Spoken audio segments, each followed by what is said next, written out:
Saudara yang terkasih, selamat pagi. Shalom.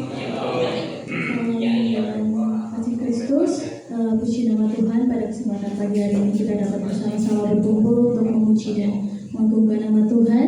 Selamat datang dan selamat menghayati cinta kasih Tuhan yang begitu besar kepada kita setiap harinya. Pada saat ini mari bersama kita memberikan diri dan hati kita dalam hadirat Tuhan. Kita mau memuji dan menyembah Tuhan. Dia sang penebus dan juru selamat kita, Allah yang hidup. Dan teristimewa pada pagi hari ini kita bersama akan merayakan sakramen perjamuan kudus untuk mengenang cinta kasih Allah Tuhan kita. Jemaat diundang untuk bangkit berdiri. Bapak saudara yang terkasih dalam Tuhan, mari bersama kita awali ibadah kita dengan sebuah pengakuan bahwa pertolongan kita adalah dalam nama Tuhan yang menjadikan langit dan bumi, yang kasih setianya tetap untuk selama-lamanya, yang memelihara umat manusia dan segenap ciptaan dengan cinta kasih-Nya yang kekal. Mari pada pagi ini kita membuka hati dan pikiran kita. Kita mau menaikkan pujian kepada Tuhan, sebab kebaikan Tuhan begitu besar dalam kita. Dia selalu menyertai kita. Mari kita angkat satu pujian, kebaikan-Mu Tuhan.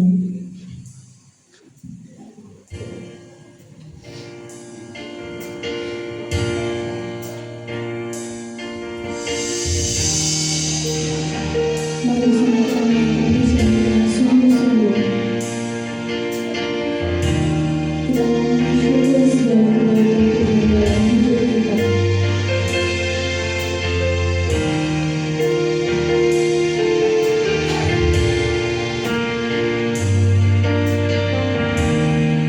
Mari bersama kita puji nama Tuhan.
bersama memohon rahmat dan pengampunan Tuhan dalam doa. Mari kita bersatu dalam doa. Bapa kami yang bertata dalam kerajaan surga yang mulia, kami datang kepadamu Tuhan dengan hati yang rendah. Kami mau mengaku bahwa kami telah berdosa terkadang melalui perkataan, pikiran, sikap maupun perbuatan kami Tuhan.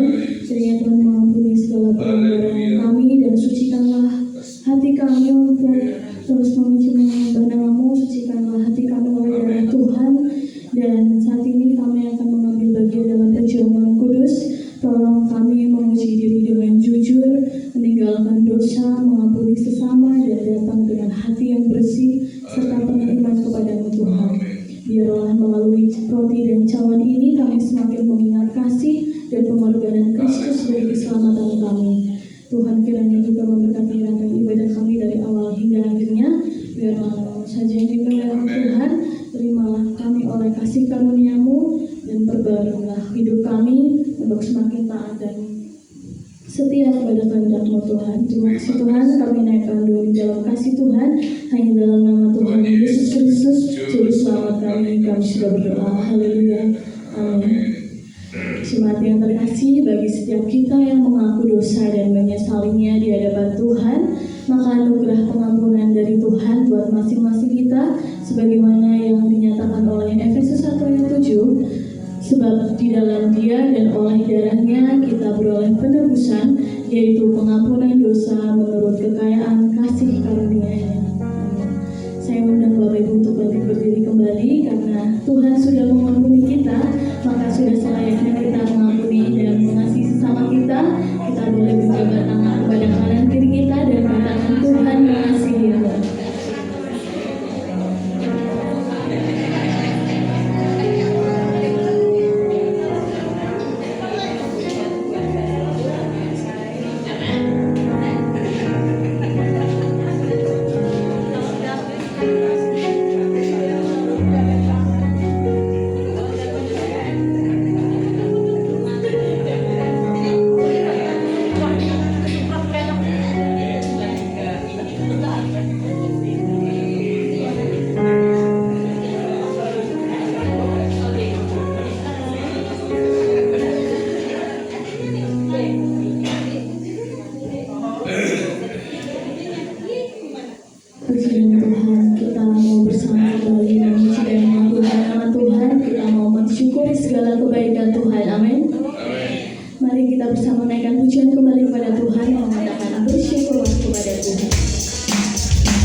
terus terhubung dengan Tuhan, agar hidup kita senantiasa dipimpin oleh-Nya, sehingga hidup kita memuliakan Tuhan.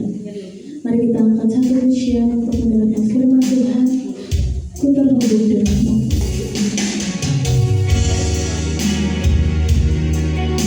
Mari kita siapkan hati untuk firman Tuhan. Kita akan selalu terhubung dengan kasih Tuhan.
bersama-sama.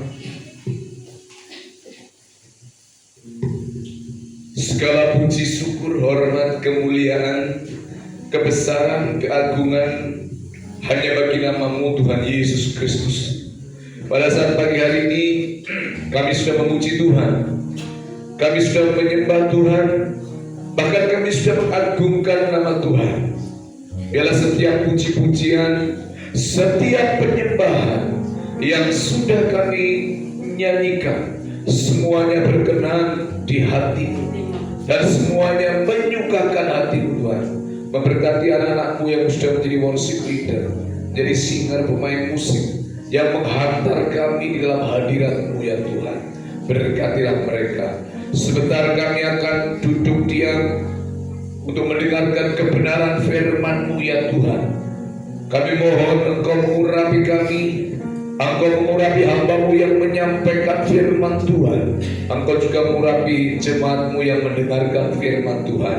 Dan biarlah Tuhan, Engkau berikan kepada hamba-Mu kesetiaan untuk menyampaikan apa yang menjadi isi hati-Mu, menyampaikan apa yang ingin Engkau sampaikan. Setiap kuasa kegelapan, roh jahat yang mengganggu pikiran kami, mengganggu konsentrasi kami patahkan di dalam nama Tuhan Yesus Kristus. Berfirmanlah ya Allah, karena kami siap mendengarnya. Di dalam nama Tuhan Yesus Kristus, Juru Selamat kami sudah berdoa. Haleluya.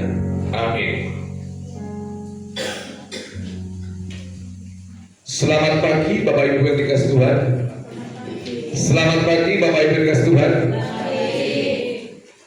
Apa kabar? Puji Tuhan. Bapak Ibu yang dikasih Tuhan, kita bersyukur kepada Tuhan. Kalau pagi hari ini kita ada, sebagaimana kita ada itu karena kemurahan Tuhan, karena kebaikan Tuhan. Ya, puji Tuhan.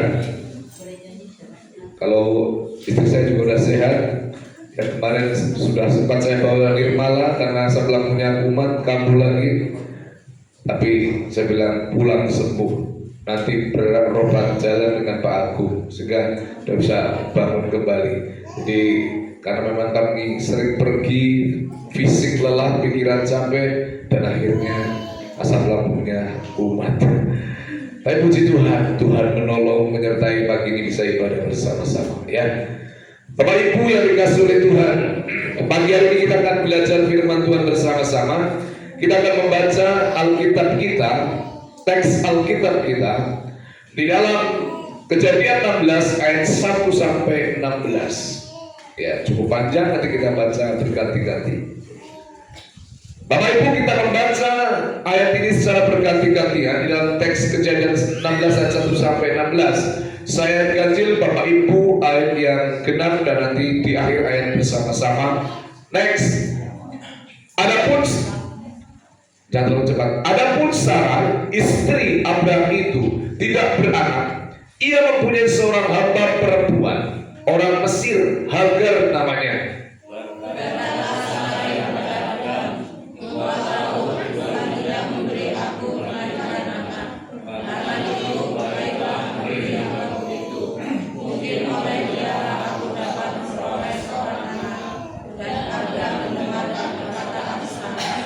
Jadi Sarai, istri Abraham itu mengambil Hagar, hambanya orang Mesir itu, yakni ketika Abraham telah 10 tahun tinggal di tanah Kanaan, lalu memberikannya kepada Abraham, suaminya, untuk menjadi istrinya.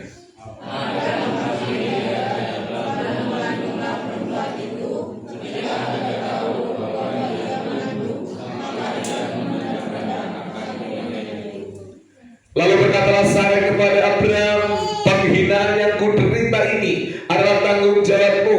Akulah yang memberikan hambaku ke pangkuanmu. Tetapi baru saja ia tahu bahwa ia mengandung, ia memandang rendah akan aku. Tuhan kiranya yang menjadi hakim antara aku dan engkau.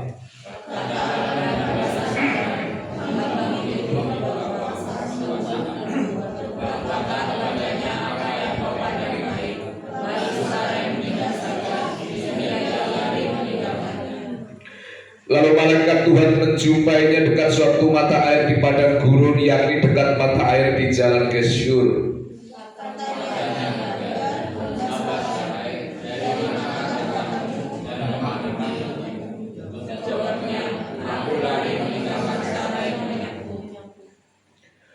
kata malaikat Tuhan itu kepadanya, kembalilah kepada nyonyamu, biarkanlah engkau ditindas di bawah kekuasaannya.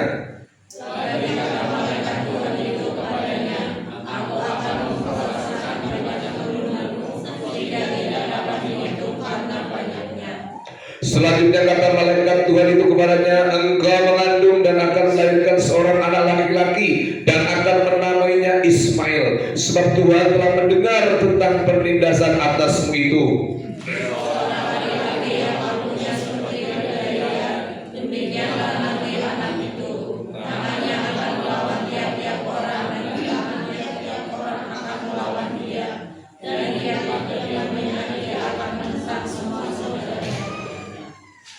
Kemudian Hagar menamakan Tuhan yang telah berfirman kepadanya itu dengan sebutan, engkaulah El-Roi, sebab katanya, bukankah di sini kulihat dia yang telah melihat aku?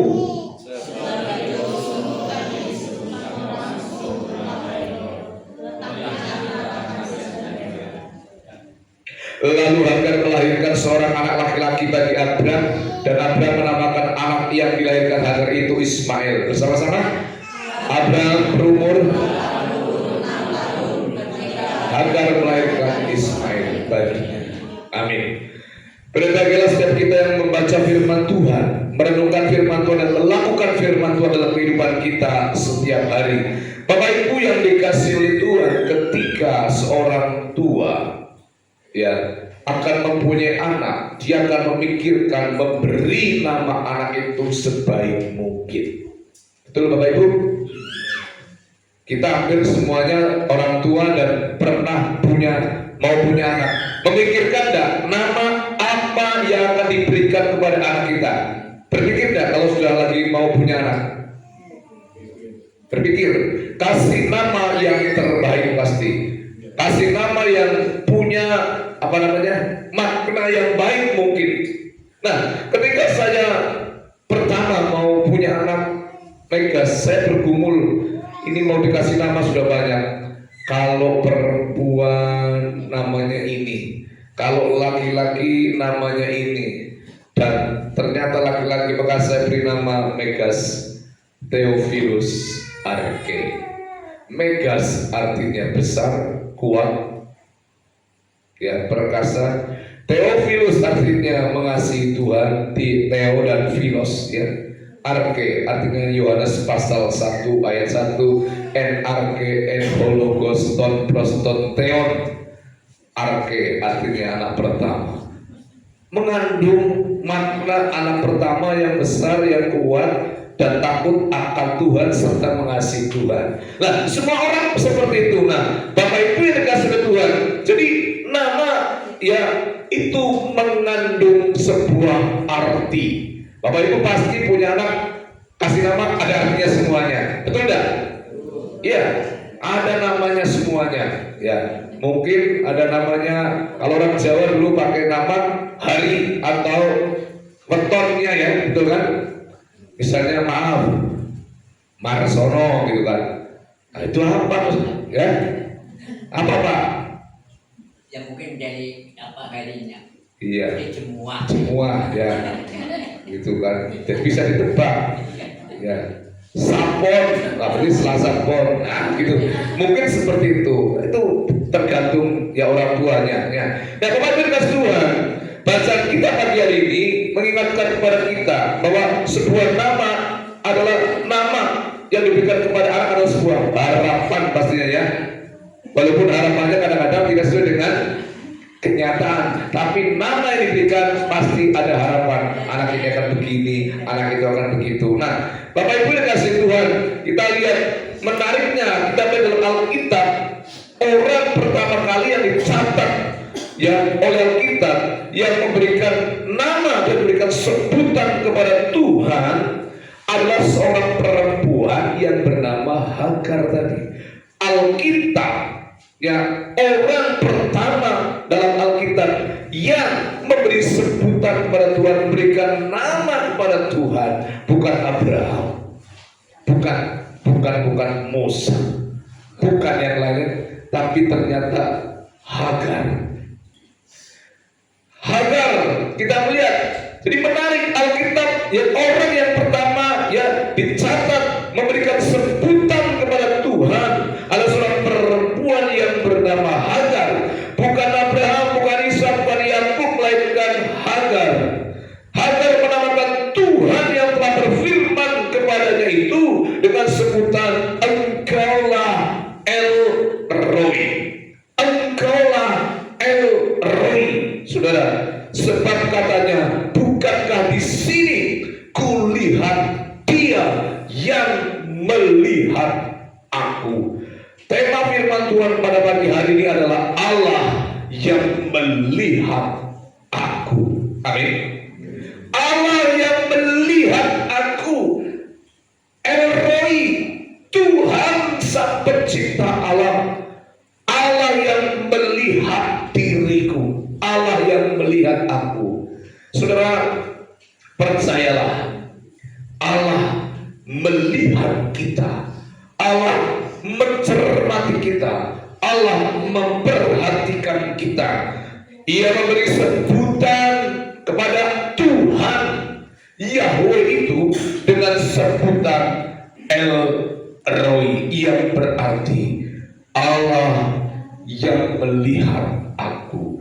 Bukan aku yang melihat Allah duluan, tapi Allah yang melihat aku. Kita akan lihat, saudara, bahwa Hagar sadar bahwa Tuhan yang telah melihat dia terlebih dahulu sebelum ia melihat Tuhan di padang gurun oleh malaikat Tuhan.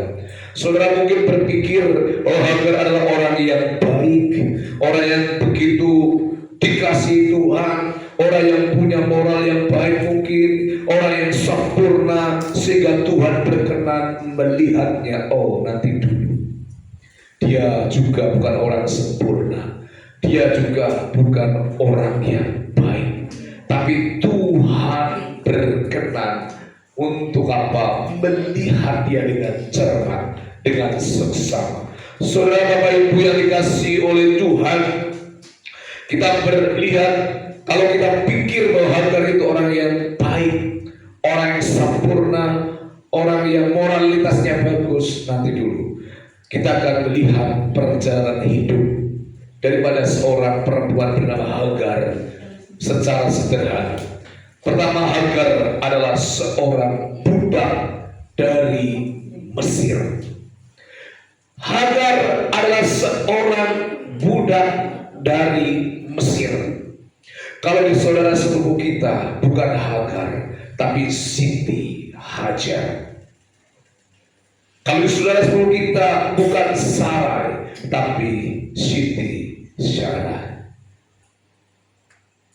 Dua-duanya istri daripada Abraham. Yang satu istri resmi, perjanjian diberikan oleh Allah.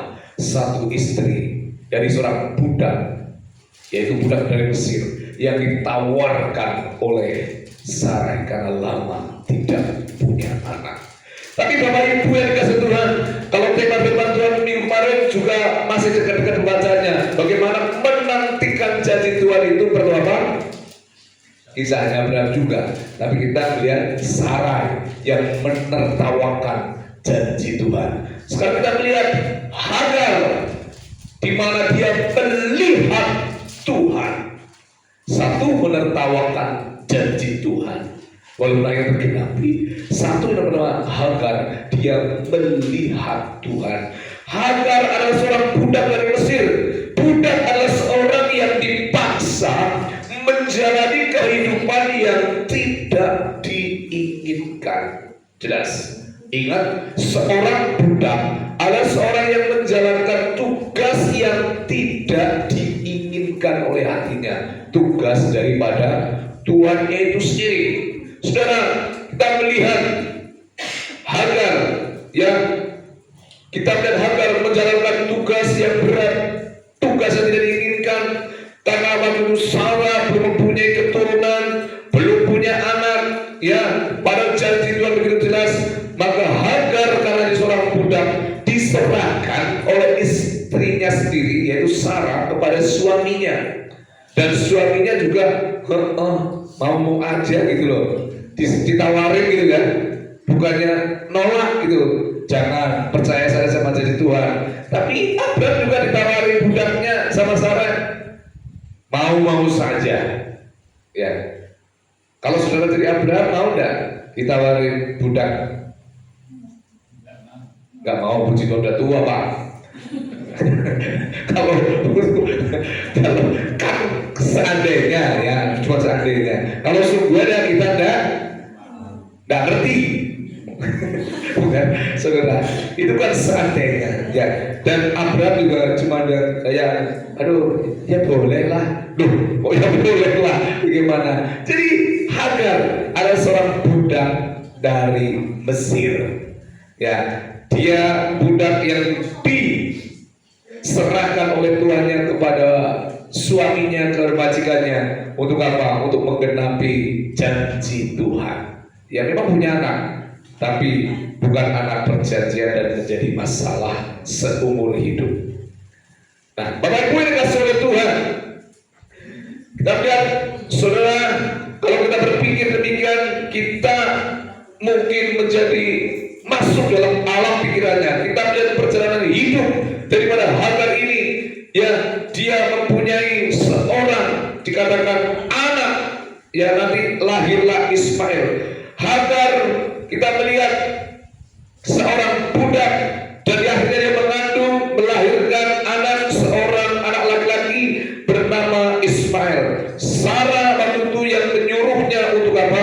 Untuk tidur atau diserahkan kepada suaminya sepenuhnya. Jadi hidup Hagar itu penuh dengan luka, penuh dengan derita. Sudah budak, lalu diserahkan kepada majikannya untuk melayani suami daripada melayani tuannya itu sendiri, suami Sarah. Jadi kehidupan Hagar penuh dengan yang namanya penderitaan, penuh dengan yang namanya luka-luka hati. Hagar mengandung dan melahirkan Ismail memang.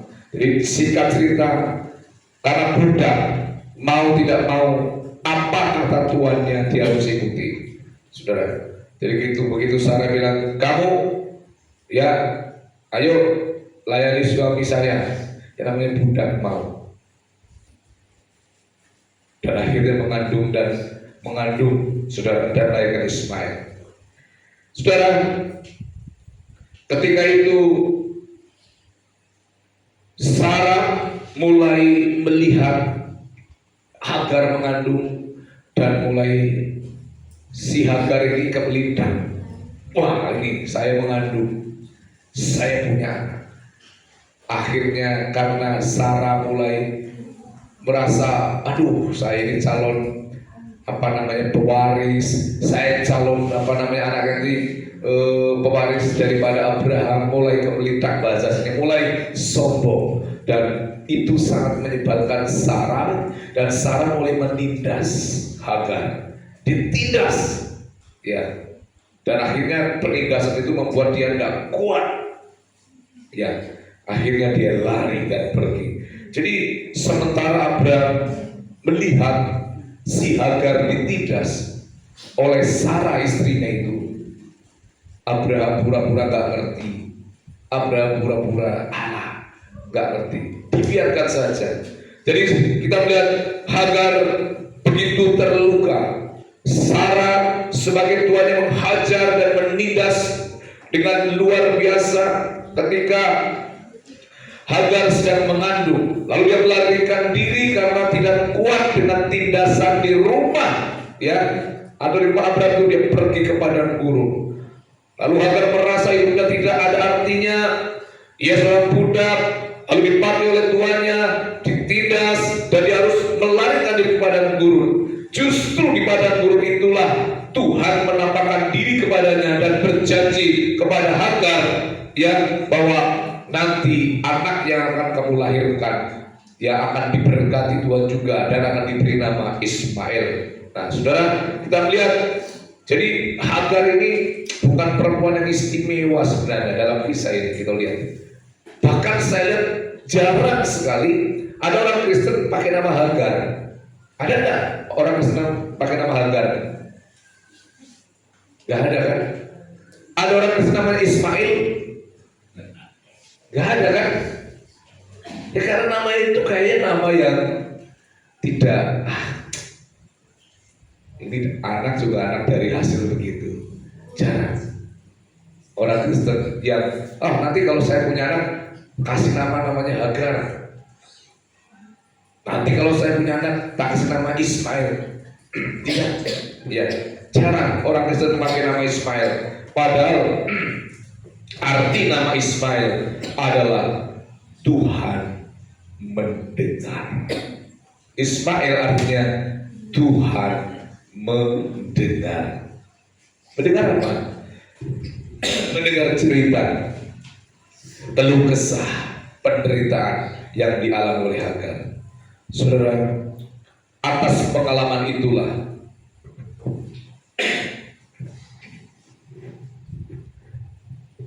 Hagar menamai tempat itu, tempat di mana Tuhan hadir,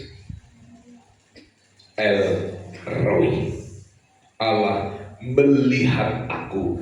Allah melihat setiap pergumulan yang aku hadapi. Allah melihat, saudara. El Roi.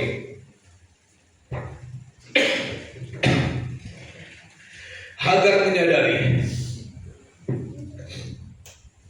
bahwa Tuhan Sang Pencipta telah melihat seluruh kehidupannya, melihat seluruh penderitaannya, melihat air matanya, melihat pergumulannya, dan melihat kemalangan nasibnya. Dia katakan El Roi, Allah melihat aku. Saudara, ya makasih. Sadarlah, mungkin saudara bukan Hagar.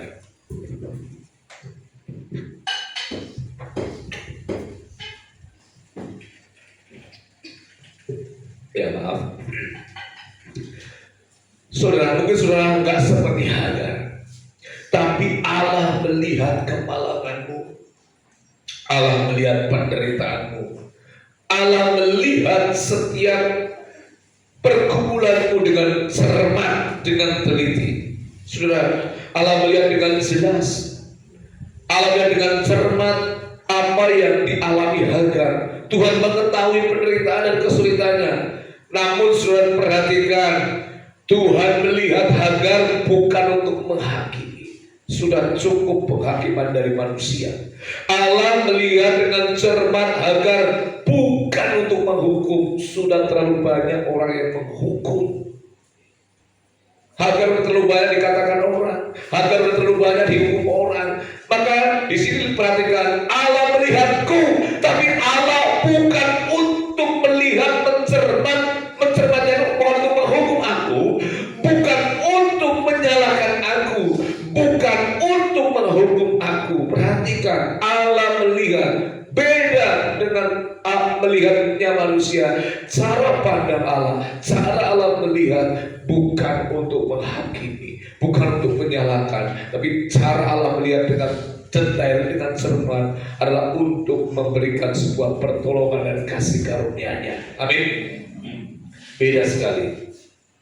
Allah melihat di sini untuk menyatakan kasih, menyatakan anugerah dan pertolongannya, menyatakan penyertaannya kepada seorang perempuan yang hidupnya sedang terluka, kepada seorang perempuan bernama Hagar yang saat itu dia sedang mengalami beban yang berat. Perhatikan, Allah melihat dengan cermat, Allah melihat dengan teliti kepada Hagar, tapi bukan untuk menyalahkan, bukan untuk menyudutkan, bukan untuk menghakimi, tapi untuk memberikan anugerahnya, memberikan kasih sayangnya, memberikan pertolongannya. Saudara, maka Hagar menyebut Tuhan dengan sebutan pertama kali dalam Alkitab, satu-satunya orang perempuan yang sudah Anda perhitungkan, El Roi, Allah yang melihat aku.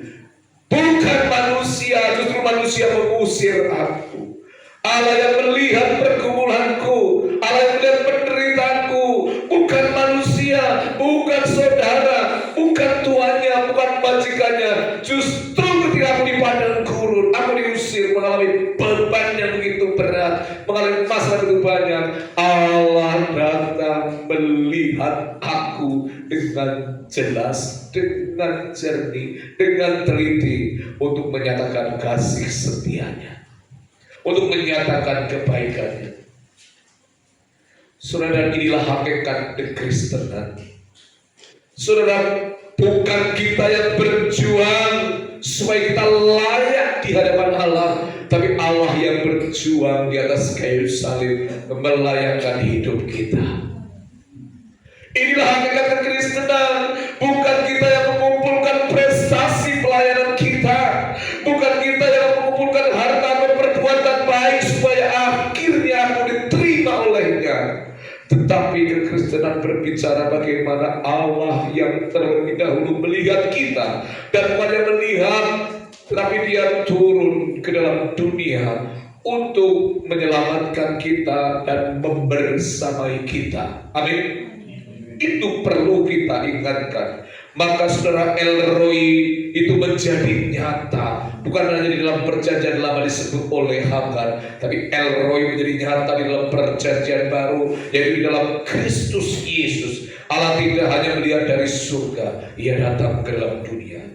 Di dalam Yesus Ia melihat orang banyak, dan kita lihat ketika Yesus datang dan Dia melihat orang banyak, dan selalu ketika lihat Yesus melihat orang dalam surga, Ia tergerak oleh belas kasihannya. Amin. Itulah El Roi, Allah yang selalu tergerak untuk menolong.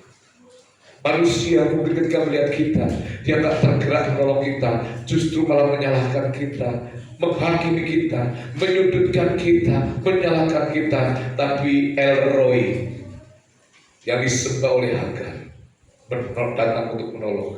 Yesus Kristus yang El Roi itu sendiri di dalam perjanjian baru, Dia datang tergerak selalu untuk menolong kita. Amin. Saudara, kita punya Allah yang tidak pernah menyalahkan kita. Dia Allah yang tidak pernah menyalahkan kita walaupun kita salah. Dia Allah yang tidak pernah terus menyudutkan kita walaupun kita gagal.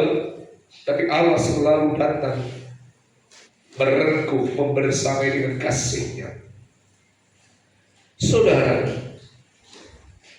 Ia bukan hanya melihat dan merasa iba, tapi Dia turun tangan. Saudara, Dia rela disalib demi keselamatan umatnya. Di saat kita susah, di saat kita malu, di saat kita gak ada harapan, El Roi datang untuk memberikan kita pertolongan. Yesus datang untuk memberikan kita sebuah anugerah. Yesus datang, El Roi datang untuk menghakimi dan menghina. Saudara, sudah terlalu banyak mungkin kita menerima penghakiman dan penghinaan dari manusia, tapi Tuhan datang untuk memeluk kita. Amin. Datang untuk menyertai kita. Tuhan tahu bagian hidupmu yang paling gelap. Tuhan tahu kehidupanmu yang paling menderita sekalipun. Dia datang. Barangkali keluargamu tidak peduli. Barangkali mungkin orang lain menolakmu, mengejekmu, menghinamu.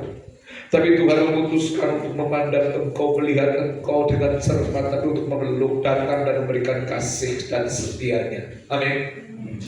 Semua manusia bisa mengecewakan, tetapi Tuhan Yesus, Allah yang penuh kasih itu, Dia datang membawa kasih yang sempurna. Saudara, Tuhan memandang dengan kacamata kasih karunia. Saudara, ingat perumpamaan tentang anak yang hilang. Saudara, ketika perumpamaan anak yang hilang, ketika anak itu masih jauh, bapak sudah menyambutnya. Ya kan? Gak bilang kapok lu, anak gak nurut sama orang tua, pulang kan kamu, butuh orang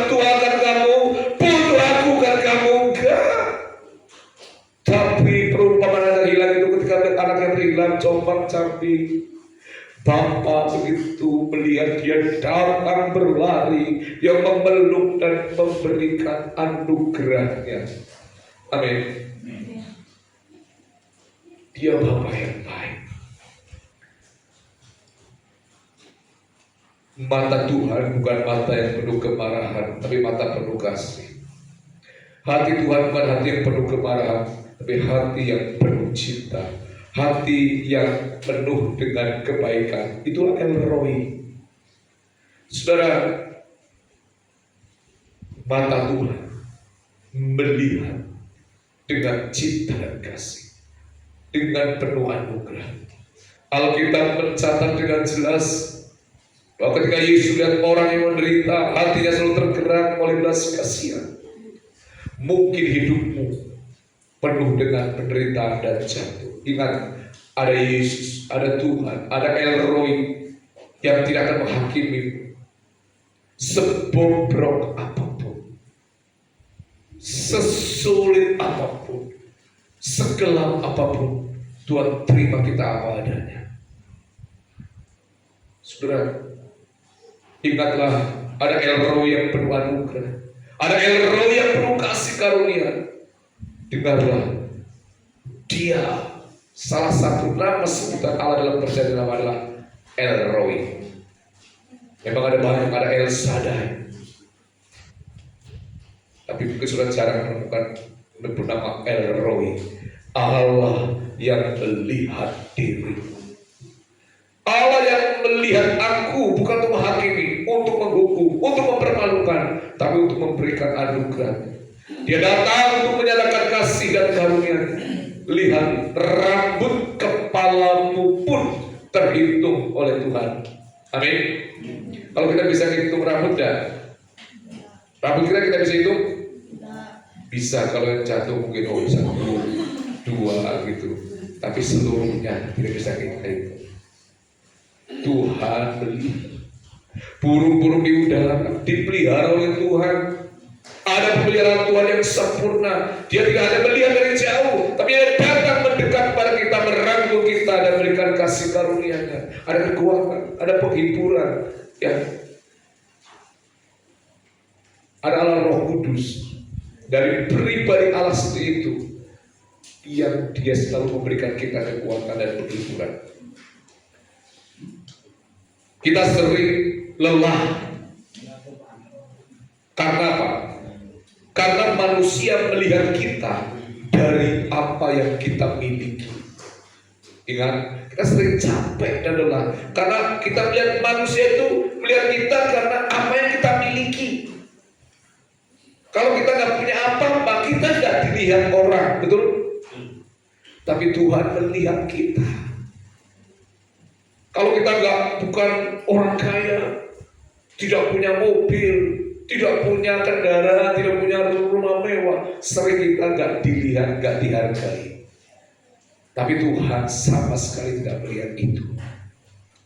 Saudara, orang melihat karena kepemilikan kita, orang menghormati kita karena reputasi kita, karena jabatan kita, karena kepemilikan kita. Tapi Tuhan melihat kita apa adanya. Amin. Apa adanya. Kita sering dilihat oleh orang, wah, karena kepemilikan, karena hartanya, karena gelarnya, karena pangkatnya. Hagar adalah seorang perempuan yang hidupnya penuh persoalan. Bahkan sampai hari ini, sekali lagi, banyak orang yang tidak memakai nama Hagar karena penuh dengan penderitaan. Tapi sekali lagi, Tuhan hadir melihat Hagar dan memandang Hagar dan mengasihi Hagar dan menolong Hagar. Saudara, lahirlah Ismail, anak yang besar, menjadi bangsa yang besar, menjadi bangsa Arab yang begitu besar. Memang lahir di Sang Perjanjian, dan lahirlah 12 suku Israel itu sampai sekarang satu ayah. Hanya satu anak istri sah, satu anak istri pertolongan karena lama nunggu janji Tuhan, jadi coba-coba nolong Tuhan. Jadi hati-hati kalau kita lama, jangan coba-coba kita spekulasi nolong Tuhan, hasilnya ruwet. Hasilnya jadi ruwet. Ada seorang perempuan waktu itu hendak bunuh diri, saudara, karena dia hamil dan belum punya suami, baru pacaran hamil dan dia tinggal pergi sama pacarnya. Jadi dia bingung, aduh, dia malu. Suatu saat dia pergi ke sebuah teman dan temannya beragama Kristen. Dia tidak Kristen. Dan di rumahnya orang Kristen itu anak yang sedang mengandung tanpa suami. Dan dia bermimpi. Dia melihat sebuah gambar. Dan gambar itu adalah gambar seperti di perjamuan kudus ada Tuhan Yesus. Dan dia bilang sama yang punya rumah, saya harus ketemu sama orang ini. Loh, maksudnya saya harus ketemu sama orang ini. Iya, kenapa? Karena dalam mimpiku orang inilah yang ngomong suruh saya jangan bunuh diri karena hidupmu berarti dan berguna. Lalu dia jelaskan, loh itu Tuhan Yesus, Tuhan saya. Dari situlah dia sadar ternyata Tuhan juga hadir mendatangi orang yang tidak percaya, belum percaya kepada Kristus untuk kamu jangan bunuh diri, hidupmu itu berharga kepada hidup itu berharga di depan Tuhan. Dan saat itu dia mulai percaya kepada Tuhan. Jadi saudara, Tuhan juga bisa hadir kepada orang yang belum Kristen, saudara, bukan hanya pada orang Kristen saja. Malah justru orang Kristen kalau dihadiri Tuhan dia pergi. Tapi orang ini betul-betul datang, aku mau ketemu orang ini. Karena dalam mimpi orang inilah yang mengatakan supaya aku jangan bunuh diri, hidupmu berharga, masa depanmu nanti akan cerah. Ternyata dia baru tahu di tempat rumah temannya bahwa itu adalah Tuhan Yesus yang datang ke dalam mimpinya. Bapak Ibu yang dikasih oleh Tuhan, saudara, dan akhirnya dia tidak bunuh diri. Itulah Allah yang peduli tanpa memandang bulu, tanpa memandang rupa. Allah kita adalah Allah untuk semua orang. Amin. Bukan Allah yang eksklusif. Allah yang tidak memandang rupa, tidak memandang bulu. Maka Yohanes 10 ayat 10 dikatakan, aku datang ya untuk memberikan kepadamu hidup dan hidup yang penuh dengan kelimpahan. Kata kelimpahan di situ bukan kelimpahan berkat, rezeki, uang, tapi kelimpahan yang dipakai di situ adalah berbicara tentang bagaimana kehadiran Tuhan Yesus yang tidak pernah absen dalam kehidupan orang percaya. Amin. Kelimpahan bukan diterjemahkan dengan berkat material, berkat secara finansial, tapi kelimpahan di situ Tuhan katakan adalah kehadiranku yang tidak pernah absen sedetik pun di dalam kehidupanmu. Tuhan melihat kita, El Roi membersamai kita. Amin. Kita berdoa bersama. Tuhan Yesus, kami bersyukur dan berterima kasih untuk setiap firman Tuhan yang boleh kami dengar, yang boleh Tuhan kami dengarkan bersama-sama, dan biar firman itu boleh menjadi kekuatan dalam hidup kami. Hagar adalah orang yang melihat Allah, dan Hagar orang yang menyadari bahwa dalam penderitaannya Allah hadir, melihat bukan untuk menghakimi, tapi hadir melihat untuk memberikan kasih dan pertolongannya. Terima kasih Tuhan, terima kasih. Berkati firman-Mu di dalam nama Tuhan Yesus yang sudah berdoa. Amin.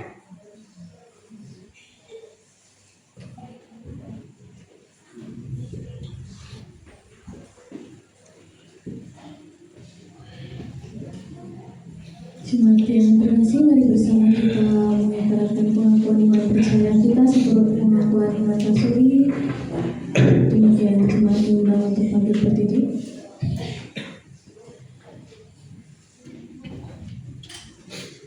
Aku percaya kepada Allah, Bapa yang Maha Kuasa, Khalik langit dan bumi, dan kepada Yesus Kristus, Anaknya yang tunggal, Tuhan kita, yang dikandung dari Roh Kudus, lahir dari anak darah Maria, yang menderita sengsara di bawah pemerintahan Pontius Pilatus, disalibkan, mati dan dikuburkan, turun dalam kerajaan maut, pada hari yang ketiga bangkit pula dari antara orang mati, naik ke surga, duduk di sebelah kanan Allah, Bapa yang Maha Kuasa, dan akan datang dari sana untuk menghakimi orang yang hidup dan yang mati. Aku percaya kepada Roh Kudus, gereja yang kudus dan am, persekutuan orang kudus, pengampunan dosa, kebangkitan dari dan hidup yang kekal. Amin. Jemaat dipersilakan duduk kembali.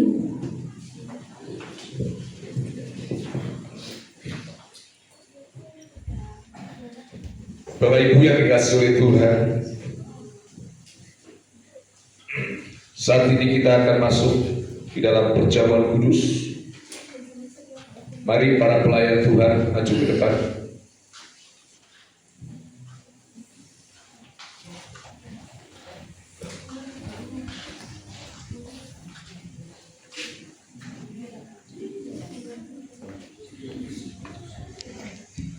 Dengarkanlah makna perjamuan kudus. Perjamuan kudus adalah sebuah peringatan akan kematian dan pengorbanan Tuhan Yesus bagi umat manusia di dunia ini.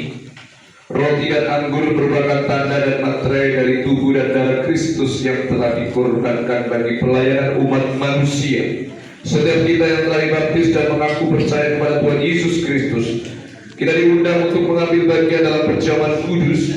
Marilah kita sejenak mengambil waktu pribadi untuk memohon ampun dalam doa dan pengakuan kita bersama-sama. Bapa, kami mohon ampun atas segala dosa dan pelanggaran kami. Layakan kami untuk bersekutu dengan tubuh-Mu dan dengan darah-Mu yang Maha Kudus, Maha Suci. Amin.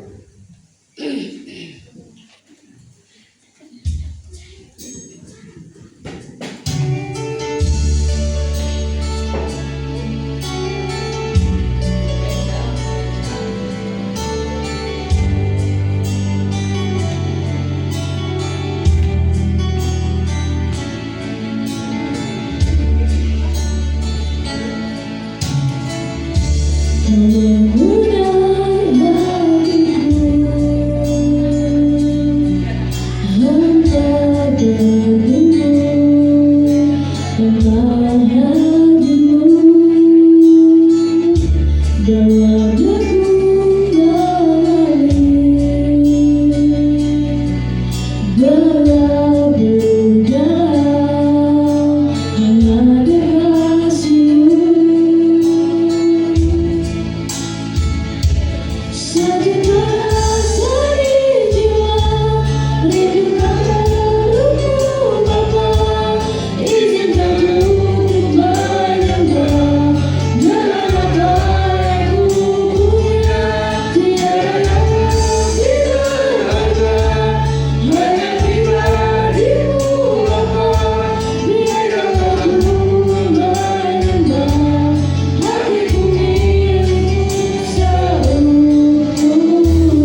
perkenalkan semuanya. Angkatlah roti ini lebih tinggi dari kepala kita sebagai lambang penghormatan dan penundukan diri kita kepada Tuhan Yesus Kristus, serta dengarkanlah firman Tuhan. Sebab apa yang telah kuteruskan kepadamu telah aku terima dari Tuhan, yaitu bahwa Tuhan Yesus pada waktu malam, waktu ia diserahkan, ia mengambil roti dan sesudah itu ia mengucapkan syukur atasnya, ia memecah-pecahkannya, dan Tuhan Yesus berkata, "Inilah tubuhku yang diserahkan bagi kamu. Perbuatan ini menjadi peringatan akan aku." Bukankah roti yang kita pegang atasnya adalah persekutuan dengan tubuh Kristus? Amin. Kita makan bersama dalam nama Tuhan Yesus.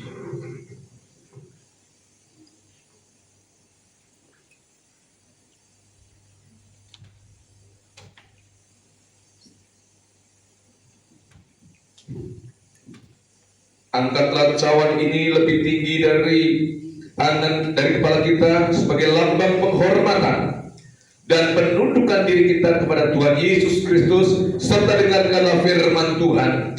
Demikian juga ia mengambil cawan sesudah makan, lalu Tuhan Yesus berkata, "Cawan ini adalah perjanjian baru yang dimateraikan oleh darahku. Perbuatan ini setiap kali kami meminumnya menjadi peringatan akan aku." Bukankah cawan pengucapan syukur yang kita pegang atasnya adalah persekutuan dengan darah Kristus? Amin. Kita minum bersama dalam nama Tuhan Yesus.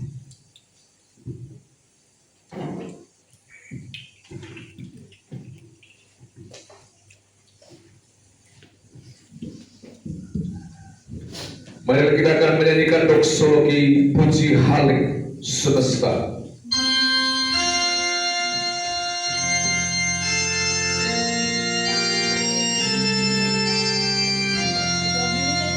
Puji halik semesta, sumber segala mulia, surga dan bumi puji Tuhan, Bapa, Putra dan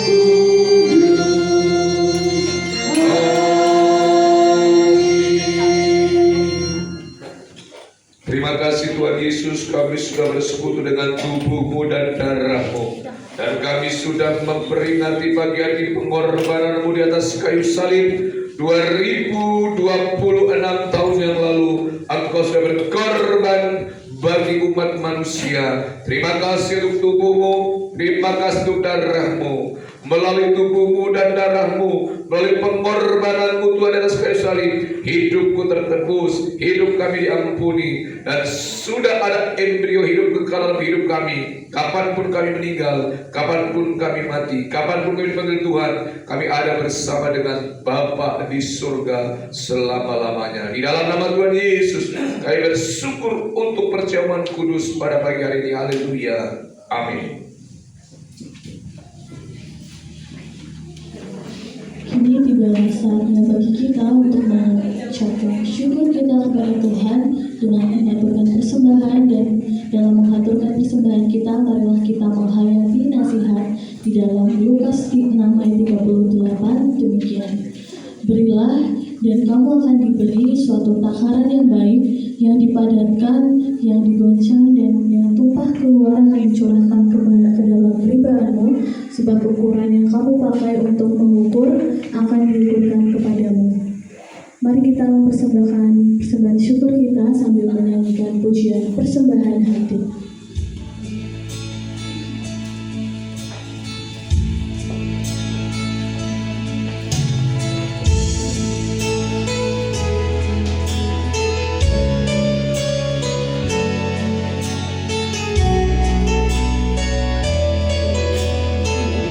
Allah Bapa sungguh besar kasih-Mu.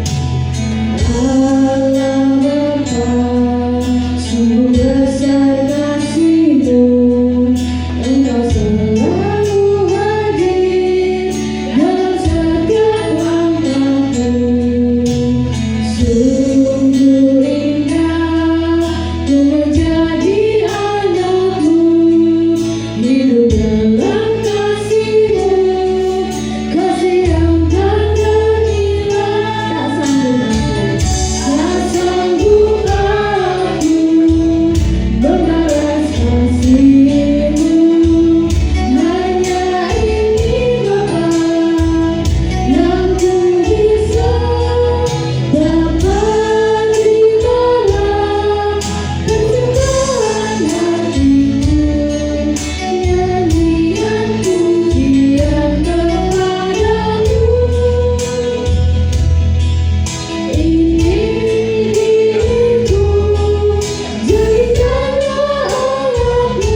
Tuhan memberkati tangan-tangan yang sudah memberi dan juga para pelayan-Mu pada pagi hari ini Tuhan. Terima kasih Tuhan, kami naikkan doa di dalam kasih Tuhan, di dalam nama Tuhan Yesus Kristus, Juru Selamat kami sudah berdoa dan mengucap syukur, haleluya, amin. Tuhan memberkati persembahan Bapak Ibu Saudara sekalian. Untuk selanjutnya saya akan membacakan untuk warta pekan. Untuk ibadah Kamis nanti akan beribadahnya sesuai dengan tempat yang mendapat arisan. Kemudian untuk ibadah Minggu 12 Juli 2026 pukul 8 pagi bertempat di gereja. Untuk WL-nya Saudari Rahma Mariana, singernya Ibu Anik dan Saudara Stephen, asyarnya Bapak Ibu Teguh, kemudian LCD-nya Saudari Agnes.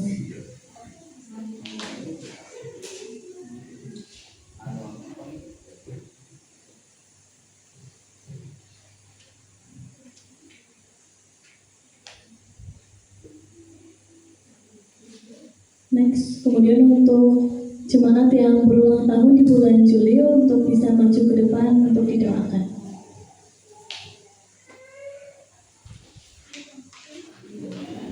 Next. Baik, untuk selanjutnya kita akan untuk doa syafaat dan doa berkat. Sebelumnya berdoa untuk ulang tahun. Mari yang berulang tahun di bulan Juli.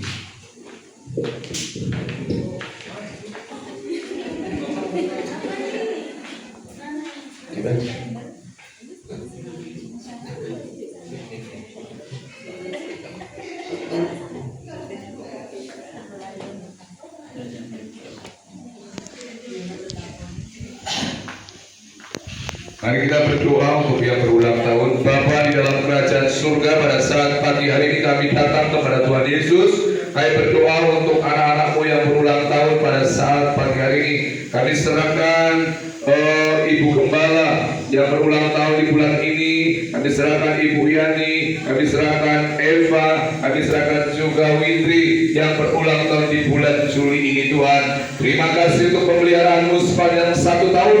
Tuhan sudah pelihara, Tuhan sudah berkati mereka. Sungguh besar kasih-Mu, sungguh besar berkat-Mu, sungguh besar penyertaan-Mu bagi mereka semuanya. Dan kami menyerahkan untuk waktu selanjutnya, kehidupan selanjutnya, hari demi hari, minggu demi minggu, bulan demi bulan, sampai dalam tahun ini. Pemeliharaan Tuhan nyata atas mereka. Diberkati jasmani-Mu, diberkati rohani-Mu, diberkati kesehatan-Mu, diberkati apa yang Kau kerjakan. Umur panjang di tangan kanannya, di tangan kirinya ada kekayaan dan kehormatan. Berkat Tuhan berlimpah, berkat Tuhan mengalir atas saudara semua. Di dalam nama Tuhan Yesus, kami sudah berdoa untuk yang berulang tahun, baik untuk Ibu Gembala, untuk Ibu Yani, untuk Eva dan juga Witri. Haleluya, amin.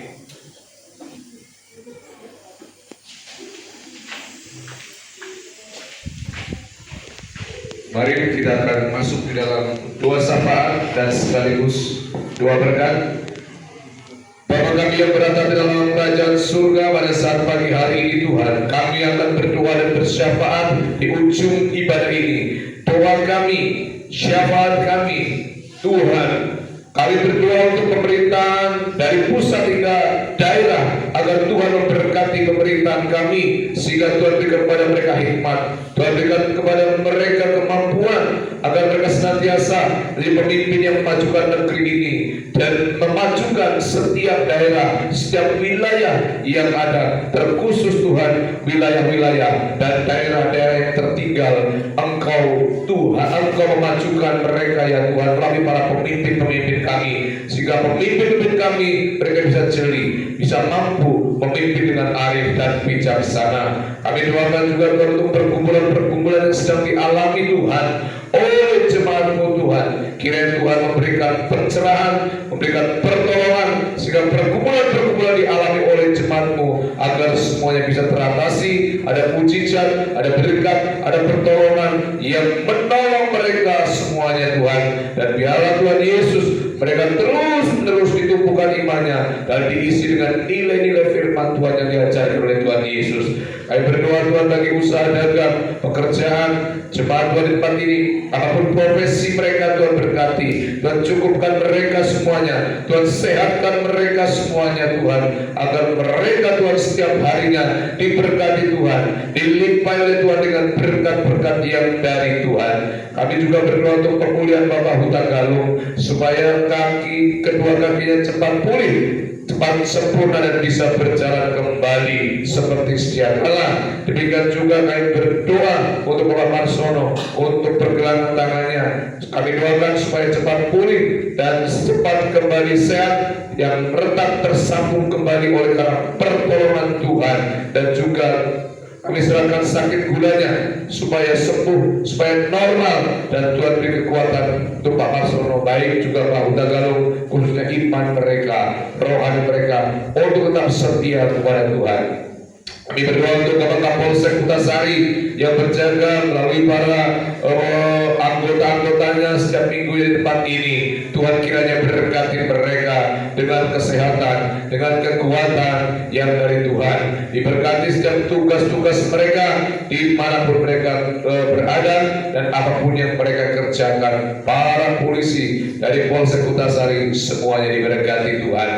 Akhirnya Tuhan, jadikanlah kami juga pribadi-pribadi seperti pribadi Abraham yang setia menanti janji Tuhan, dan juga berikanlah kepada kami pengertian apapun yang Tuhan berikan kepada kami juga mau Tuhan seperti Hagar, ya, yang dimana Hagar menyadari bagaimana Tuhan juga sudah melihat. Ajar kami seperti Hagar, ajar kami seperti Abraham, ajar kami juga seperti Sarai yang walaupun pertamanya memberontak tapi akhirnya setia. Ajar kami seperti Abraham yang pernah tidak setia tapi akhirnya setia. Ajar kami juga seperti Hagar yang walaupun tertindas, walaupun mengalami penderitaan, walaupun mengalami suatu pergulatan hidup, tapi dia menyadari ada Allah, ada Tuhan, ada El-Roi yang melihat dia setiap saat, bukan untuk menghakimi, tapi untuk memberikan anugerah, untuk memberikan kasih-Nya yang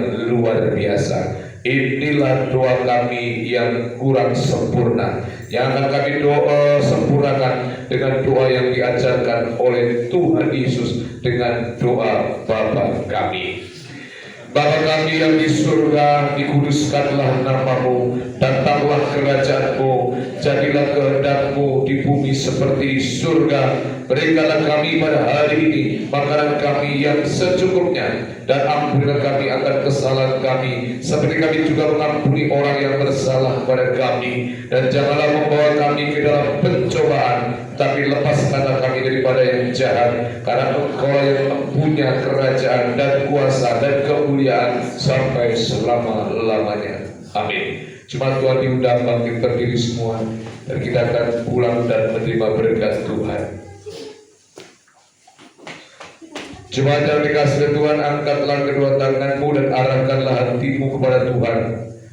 Pulanglah dan jadilah saksi-saksi Kristus dimanapun engkau berada. Dan ingatlah, Tuhan melihat, Tuhan menyertai, Tuhan membersamai kita dari sekarang sampai selama-lamanya. Terimalah berkat Tuhan ini. Tuhan memberkati engkau dan melindungi engkau. Tuhan menyinari engkau dengan wajah-Nya dan memberi engkau kasih karunia.